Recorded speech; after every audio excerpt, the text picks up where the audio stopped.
Which of these two students has a higher chance of getting their US F1 visa approved at the visa interview? Before you go for your visa interview, usually your school, that is the school that gave you admission, is supposed to issue you an I-20. Now, the I-20 is a financial report of your assets and liabilities, which shows that you have provided sufficient proof of funds that you can finance your education, or at least someone else can finance your education. That is your sponsor. So what I have here are sample I-20s I'm going to read out for person A and then person B, and then I show you who has a higher chance of getting their visa approved. That is their US visa. I don't know if you can see this, but we have the liabilities and we have the assets. Now, your I-20 could be talking about funding for 12 months, 16 months, 6 months, even 4 months, or as little as 3 months. Okay, it depends on the contract that your school decides to have with you. But most of the time, it should cover 1 year. So you're going to see your cost of attendance and all that. Now, let's take a look at person A. Person A, for 1 year funding, his or her liabilities amounts to $32,000 and assets also amounts to $32,000. Now, for liabilities or expenses, we have tuition and fees amounting to $15,000, living expenses $10K, expenses of dependent $4K, required health insurance $3K. For the asset side, personal funds is $0. That means that the person didn't even show that they had enough money in their own bank account, so it's $0, right?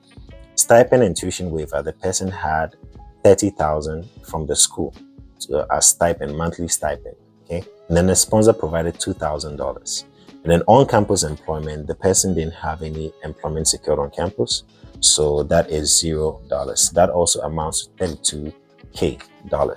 Now that is for person A. So now person A, remember, has a dependent. The person is probably coming with a child who is going to have an extra $4K cost. Okay, and then person B has no child or dependent, and the liability side also amounts to $32,000. The asset side also amounts to $32,000. Tuition and fees $19K, living expenses $10K, expenses of dependent $0. That means that the person is not coming with a child, right? Required health insurance also $3K. And then asset side, we have personal funds $500. So this person provided $500 in their bank account to the school, showing that they are also financing a part of their education. And then stipend and tuition waiver, the person had none. There's no scholarship from the school. So there's no monthly stipend, no tuition waiver. It means that this person has to work, find some work, because you're an international student. You have 20 hours of work per week. So you have to find some work to do to at least be able to take care of your stipend. And then this person's sponsor has a rich sponsor providing $29,500. And then on-campus employment also bringing in $2K. Okay, so maybe this person is going to do 20 hours or 10 hours, or depend on the number of hours that they pick, and therefore has probably secured some spot before coming to the school. So it shows on the I-20 that they have $2K for on-campus employment. That also amounts to $32K. But which of these two has higher chance of getting the visa approved? Person A and person B. I'm going to say person A. Why? Because person A, you can see that the person has sponsorship from the school itself. So that way, the visa officer knows that you are not going to be stressed financially. You're not going to be put under pressure. There's also no pressure coming from a sponsor. You don't have any sponsor. Your sponsor is actually the school. Or even if the school and the sponsor are going to be giving you money, at least the sponsor will not be financially constrained, because you can see here that the stipend was $30K and then the sponsor was just $2K.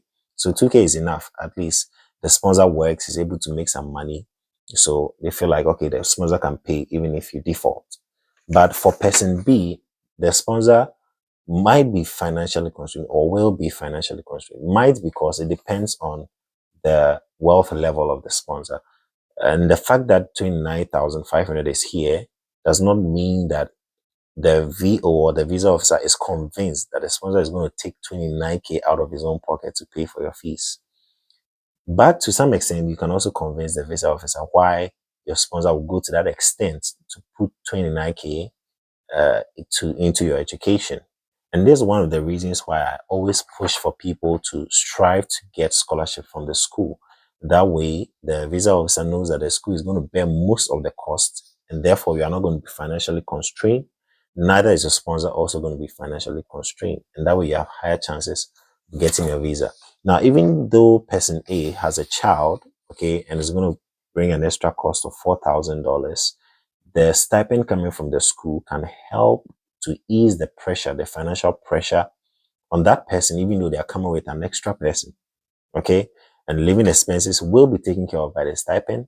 Tuition and fees will be taken care of because there's a tuition waiver in the amount that comes with the stipend. So I always encourage people that try your best to secure a scholarship position. And if you're wondering how you could do that, check my other video on how you can secure scholarship or assistantship positions and get your education funded. You can also join my Telegram group at Coming to America, t.me at Coming to America. Open Telegram and search for Coming to America. You're going to find my group.